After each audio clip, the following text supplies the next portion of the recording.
Hello and welcome to episode number 2 of Let's Talk, a brand new show here on BRC11. I'm your host, Chad Landers, back for another go-round with some important people making it happen on the local sports scene. But before we get to my special guest this week, here's what's on my mind. Now, we are right in the thick of the high school football season. Plenty of Lancaster 11 League teams off to great starts. But something that caught my attention earlier this week was the power rankings for District 3, specifically in 5A. Of course, Harrisburg is the top team. No argument there. We're probably going to see them back in the title game in Hershey. But take a look at the next 5 schools on the list. That's right. They're all LL teams. Cedar Crest, Elizabethtown, Cocalico, Manheim Central, and Conestoga Valley, especially. Good to see the Buckskins there. All very impressive LL teams at the top of the rankings. Of course, this is very fluid, and most of these teams will play each other soon enough. So just appreciate it for what it really is, LL domination. Okay, let's keep the show rolling. My next guest is the Gridiron General in Eagle Country. Of course, I'm talking about Dave Gingrich, head coach of the Cocalico Eagles football team. We had a great chat about all things from a major milestone he just accomplished to that vaunted Veer offense. Stay tuned. Our conversation is coming up after the break.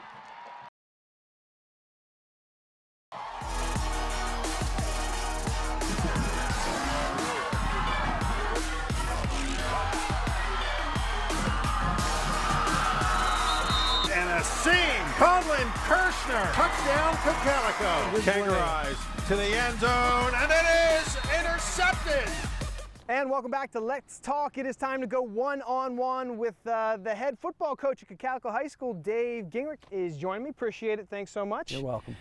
You guys are having a great start to this season. That's got to make you happy as a head coach. You've been doing this for a very long time. Just give me your thoughts about kind of the general start to the season for you. Well, I knew we had a lot of kids with experience coming back, and I expected to be pretty competitive, but the way we started, I think that's exceeded my expectations. You know, the kids are playing real hard, they're playing well, and we're executing. I think the execution is what's taken me back a little bit. It usually takes us a little bit of time to really figure things out and start executing at a level that the coaches and myself look for. And you know, early on, we have been executing pretty well, so that's exciting. Seems like a little more veteran of a squad. Was that what you would think? Well, I think we do. We have a lot of experience and a lot of kids. You know, even when we went through Heat Week and we were going through different things as far as drills and techniques, you know, a lot of these guys have seen it. This is the second or third year that they've seen it, and you know, so we had a lot of experience, but I think the one thing that our seniors have done a wonderful job of leading. I mean, they even for our underclassmen that don't really know what's going on or that are inexperienced, they've really just taken them along and really helped them out. Now, you know, mentioning the great start to the season, a couple of wins under your belt that have been really impressive, but I know the one that everyone's going to be talking to up until this point is that impressive win over Governor Mifflin. I mean, they were a team that literally just beat Wilson a couple weeks ago, and now you guys knocked them off. What is it about your team that you were able to kind of just beat them like you did? I mean, it wasn't even a close game. You guys really beat them up. Well, I mean, they prepared very well. They knew up front, you know, what to expect, what happened last year, what they did this year, what we needed to stop, what things we needed to work on. We had a good week of preparation. So, you know, I think it starts with the preparation. You have to believe, and I think, you know, by the end of it, we might not have believed on Monday that we could do it, maybe on Tuesday, but by the time the game rolled around on Friday, I just thought that our kids played with heart and passion and belief, and they had put the time in, they had prepared, and they just went out and, you know, played for each other. I'd just like to point out that I did pick you guys to win that game. So well, that was awfully thoughtful of you. I don't. I mean, I pick us to win every week as well. But you know, I knew that would be an uphill battle, and I think we as coaches, I think we tried to challenge them last year. We had 29 yards rushing against them, and I know the score was close, but they really just took it to us, and I think our kids were upset about that, and you know, try to make a statement. Let's talk about your offense. Usually offense is very powerful for you guys, a lot of weapons, but you have to kind of turn this thing over to a sophomore that up until this season had no real varsity reps at the quarterback position. So Is that a little, trepidation for you when you have to turn those keys over? How were you feeling at the beginning of this season?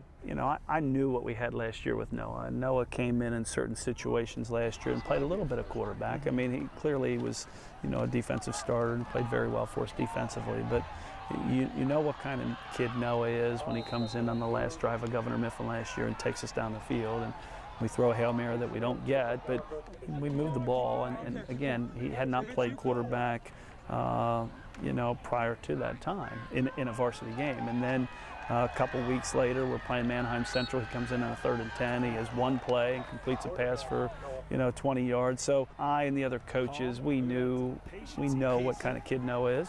He just needs gaining experience. And I think the thing that you'll see with Noah is he does a lot of good things. He does a lot of really good things, but he's got work. I mean, he's got plenty of work, and I pick on, the finer points of what he does, and he takes that. He takes coaching very well, and he wants to be great. So I think that's a good marriage right there. How are you so committed to this Veer offense? What is it about it that you just love, and that it's so different than what most people run in football in general? Why are you so committed to this thing? Well, the guy that I started under, Phil Kaufman, was when I first started in the fall of '91, we had maybe 2 or 3 formations. We ran a couple plays, and Phil's belief was always that it's not how many different things you do, it's what you do well. And so I learned through Phil, and I just think where we are located in central Pennsylvania, we don't always get the best weather. We'll play in rainy nights in the fall. We'll play, in November, hopefully.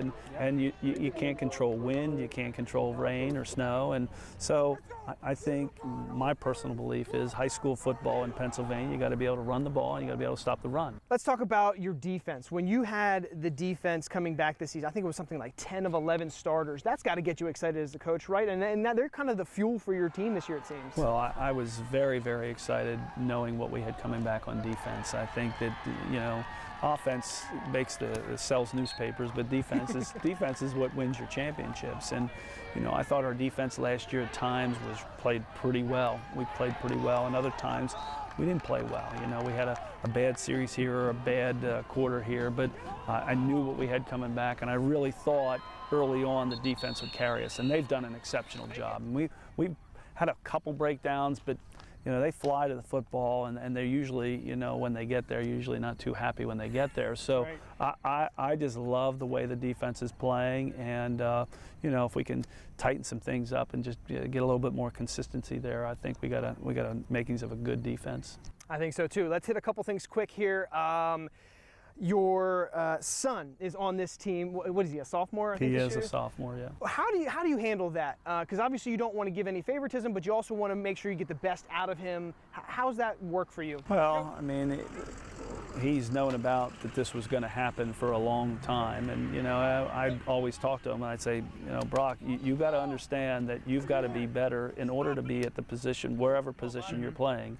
If you're equal to someone, that's not good enough. You've got to be better. And and I told him it wasn't going to always be easy. I'm not always the easiest guy to get along with when things don't go well. And I try to keep football here and I keep home at home, but sometimes football comes home. And he's a good kid. He's a hard worker. He's not the most athletic or the strongest or this or that, but his work ethic is good enough. He's earned the respect of his teammates, and they know what he's capable of doing. And I ride him. I mean, I don't coach his position, but Coach Stauffer coaches his position, but he still gets a brow beating from me. How did he get to be so big? He is so big. No,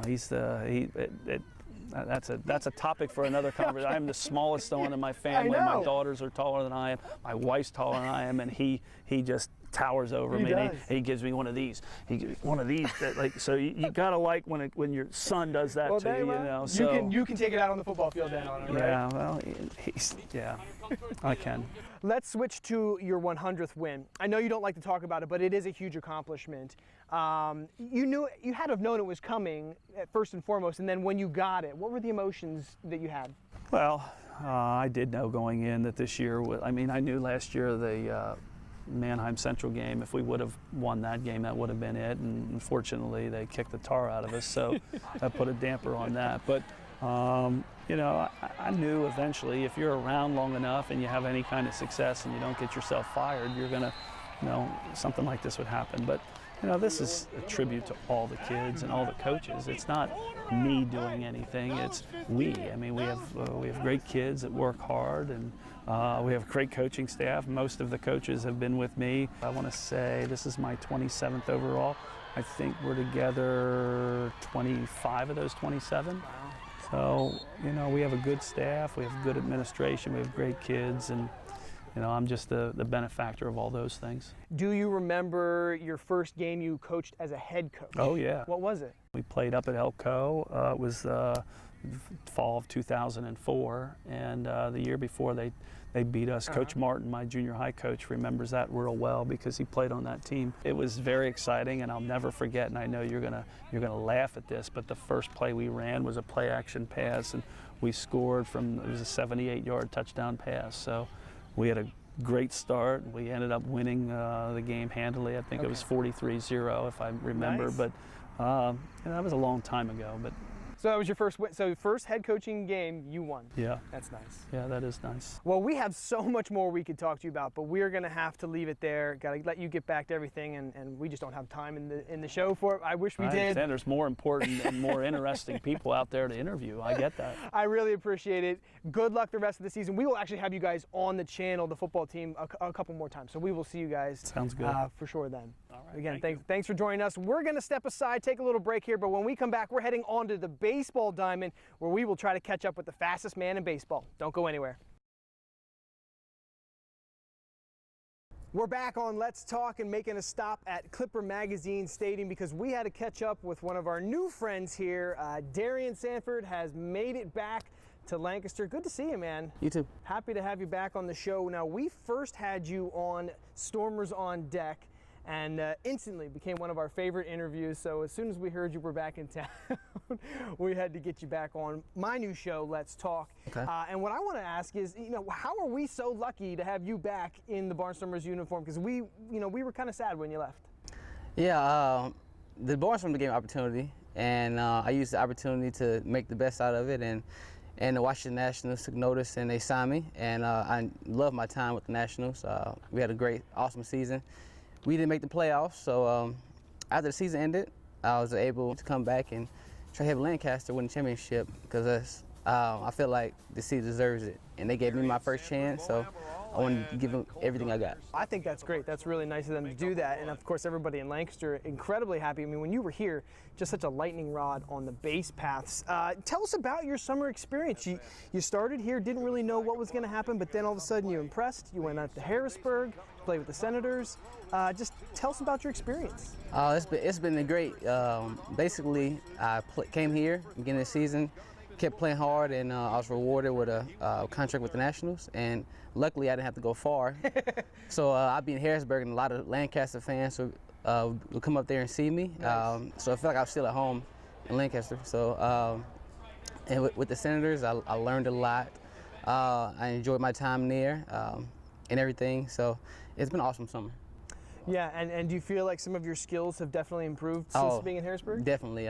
Since Harrisburg, from the beginning of the season, in May to September, I feel like my game as far as hitting, throwing, defense has improved dramatically. So I feel so much closer to the ultimate goal, which is getting to the major leagues.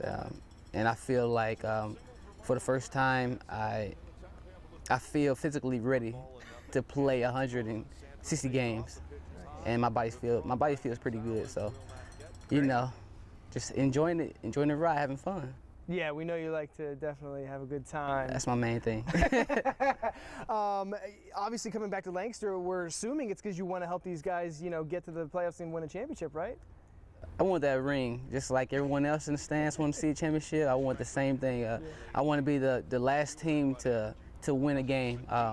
Lancaster, the Barnstormers, is an awesome organization. The fans here are amazing. The ballpark is beautiful, and with so much talent that we have, I feel like we have the team to do it. We have the coaching staff. Everyone works hard from top to bottom. It's an awesome organization and the community, and I just love it out here. So let's win the championship. Did Ross Peoples have to work hard to get you back, or was it an easy yes? I was easy yes. Ross, he's helped me tremendously. He believed in me, so I believe in him. So we have that understanding, and the way he wants me to play is the way I love to play, aggressive. And it might not always work out, but it works out more times than it doesn't. So you come to the ballpark, you're gonna see some stolen bases, see somebody get thrown on the home plate maybe once or twice, but we're gonna score some runs, and we've been scoring a lot of runs. I do want to talk about the stolen bases because you were just absolutely terrorizing catchers when you were here the first time. I think you had the league lead in stolen bases when you left to go to Double-A, and now you're back, and I think you're tied for second or something like that. So is that a goal? Like, is that a personal goal of yours to get that Atlantic League stolen base lead at the end of the season? Oh yeah, definitely. When I left the Atlantic League and went to Double-A, that became a new goal. So I played a little bit less than half the season. I still had about 22 stolen bases in Harrisburg, which is not too bad in about 48 games. So when I came back here, I feel like I get on base. My main objective when I get on base, I like to steal. I love to steal. My main objective is to cross home plate. Yeah. So if I had to steal second, steal third, if I even had to steal home, as long as I score. So when I get on base, my main thing is getting the second. And once I'm on second, my focus is getting the third. And once I'm on third, you know the focus. Well, I hope we get video of you stealing home, because that would be fantastic. It's almost like a Sandlot moment. I just watched that movie the other day. Oh, yeah, definitely. Yeah. So real quick before we let you go and let you get on with your day here, baseball comes to an end in the fall, and we were talking a little bit before we came on camera. What is kind of the goal for you? You sound like you're re-energized with baseball, so is the goal to keep on going next year and keep working up through the Nationals organization? Would we ever see you back in a Lancaster Barnstormers uniform? What do you think? Well, right now, after the season, I'm going to be playing winter ball in Mexico to continue to hone my skills. And hopefully, the goal is to work my way up through the Nationals, and you guys can catch me in Nationals Park next year. That's the goal. In Washington, D.C.? In Washington, D.C., which is, hey, it's still close. It's not too far away, but I also would love to come back here if I had to, and it's an awesome place to play. It doesn't get any better than this. As a baseball player who loves to play the game, which I love to play the game, I love to compete, and this is the best league outside of the big leagues to me, as far as competing and just getting better. So if the opportunity comes and I come back here, I'd love to come back. Awesome. Well, good luck, and we hope that the Stormers can kind of cruise into the playoffs there, and we get to see you more. But if not, we hope to see you soon down the road. Hopefully, you guys can film champagne showers sometime this week. We have had that before, 2014. It was nice. So that's the plan. Thanks so much. Again, Thanks great catching up with you. And again, we'll be watching as the season comes to a close here. But for now, we're going to step aside here on Let's Talk. When we come back, we're heading back into the studios with another friend of the show, and we will be talking some local sports and some high school football. Don't go anywhere. Stay with us. And welcome back. We're in the final segment of the new show here called Let's Talk, and I'm joined by a local expert that is certainly a friend of the show, collaborating with us for many years. It is Jeff Reinhart from Lancaster Online. Really appreciate you coming in today. Glad to be here, Chad. Congrats on the new show. Thank you. And I'm happy to be here. Let's talk. Yeah, we've certainly. Nice. This is the segment that I like to call "We Need to Talk." Okay. It's a little variation on the show title there, but I know how you like football season. Obviously, that's why I wanted to have you come in. We're a couple weeks in, and I just want to kind of get an early look at potential LL Player of the Year candidates. That's a great honor at the end of the season we'd like to talk about, but I'd like to get a little sneak peek early on here. Well, the best kid stat-wise so far that has really jumped off the page has been Jose Barbone from Conestoga Valley, the senior. He's been electric. He's been as advertised. 2 games, and he's been phenomenal. And I mentioned this a couple of times here early on with you guys.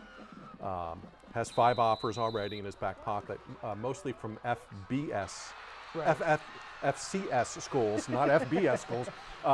But he was at Penn State's camp this summer, ran a 4.3 40 and a pair of 4.4 40s in front of Coach Franklin. So he's kind of on Penn State's radar. Penn State has not offered, but if he keeps doing what he's doing, I think all it's going to take is one D1 offer, and then, you know, his mailbox might be flooded. He's been fantastic. He's touched the ball 19 times in 2 games.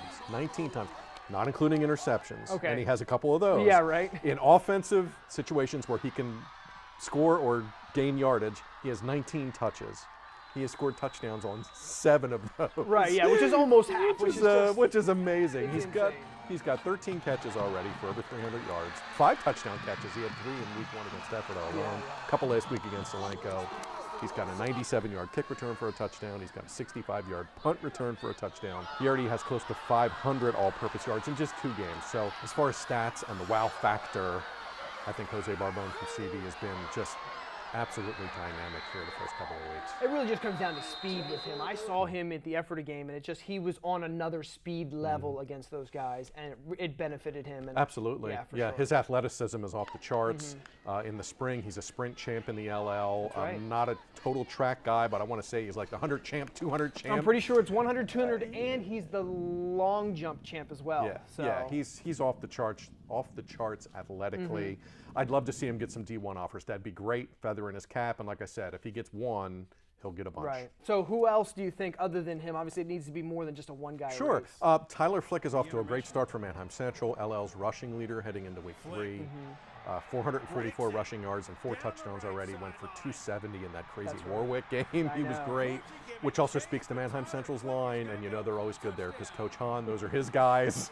So obviously those guys are firing and playing really well. So I think Tyler Flick can really bounce, get outside, run off tackle, and make plays. So he could be, he's looking at a big season, knock on wood, stays healthy. He's been great. Iggy Reynoso, also from Wilson, was a kid we talked about in the preseason.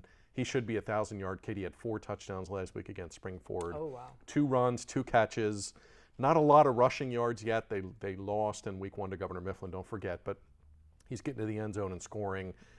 He'll be fine, and Wilson will be just fine. I like Iggy Reynoso a lot. Brandon Brubaker from Cocalico, great two-way player, one of the best fullbacks in the league, no doubt. He's terrific. And keep an eye on Cade Robinson from E-Town. Cool. All right. Yeah. So that is just a quick look at that. But then we will move on to something that I've kind of enjoyed keeping an eye on. When I had Brian on the show the other day, we talked about it. It's the power rankings, and I know it's hard to compare Section 1, Section 2, Section 3, but just want to kind of find the best 5 overall teams in the LL League. And I'm pretty sure your list is going to be different than his because he had not had the luxury of seeing a game yet. Sure, and this is just by games played, not by, well, let's just put Wilson number 1 because they were in the state semifinals last year. I think Mannheim Township you got to put right up there. They're off to a great start. They are. Shut out Southwestern, pick them to win Section 1. I think they're going to give Wilson all it can handle this season. So I have the streaks there. I think they're very legit. Yeah, I have Townships there. It's funny because that moves, he had them preseason 4, so they go 4-1. So yeah. Okay, I had Mannheim Central there at 2. I think the Barons are going to be terrific. They play Cocalico in week 5. Yes, they do. Circle that one. We will. I have Cocalico at 3. They've been fantastic, putting up yards all over the place. Noah Palm's been great. You never know that kid's a sophomore. He's been fantastic. Brandon Brubaker, as mentioned, phenomenal. I have Wilson at 4. Ooh. It's still the Bulldogs. It's still the Bulldogs. And I still say they're going to be fine. It's odd to see them with an early loss, and it's odd to see them not being picked to win Section 1, but still a long way to go. And then I kind of struggled here at number 5. I jotted down 3 teams. I have LS on that line. I have Conestoga Valley on that line. I saw them last week. They're very impressive. Yep. Very impressive. And I have Elizabethtown on that line because they haven't given up a point yet in 2 games. That's really impressive. Well, I'm glad you brought that up because that brings me to my final question. When I took a look at the District 3 power rankings the other day, something caught my eye. It was in the 5A classification. 5 of the top 6 teams were from the LL. I know it's super early, and we don't want to get too into the minutia, but Cedar Crest, Elizabethtown, Cocalico, Mannheim Central, and Conestoga Valley, all right there. So clearly, those teams that you were mentioning are interchangeable. That's going to be fluid. We'll see where they. What is your thoughts on just kind of seeing and hearing that for the first or second time? That is pretty cool, isn't it? Yeah. And here's what's going to happen: they're all going to play each other. I know. Crest, Mannheim, Cocalico, E-Town. Yeah. They're all going to go head to head. Well done, congrats. But as of mid-September, everybody's still chasing Harrisburg. Right. I mean, they're loaded. And apparently Micah Parsons is going to visit Penn State on Saturday. I heard a rumor, yeah. So yeah, we'll he see. might be going there. They're the champs until somebody gets them. They've had some really impressive wins here early on. They're not giving up much at all. Yeah, way early. But it's nice to see so many LL teams in there plugging away. And like we chatted about, only 8 teams get in out of how many? 29 in 29. Only yeah. 8 get in. So we do know that some of these LLs are going to bump each other off. We'll see who can hang tough. And Cedar Crest had 6 wins last year, and they were 11th.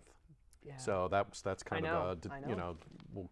you can look at that number and see who goes from where, but we'll see how it plays out. It's still early. Cool. All right. Well, it's always great catching up with you. We unfortunately have to say goodbye, but we will definitely catch you up later on in the season for sure. Great. Thanks, Chad. All right. Well, you can always see Jeff every Friday night on our HSGN halftime report, along with our very own John Buffone. But for now, we've got to get going. Hope you enjoyed the show. Feel free to tweet me at News 11 Sports with any ideas for future interviewees.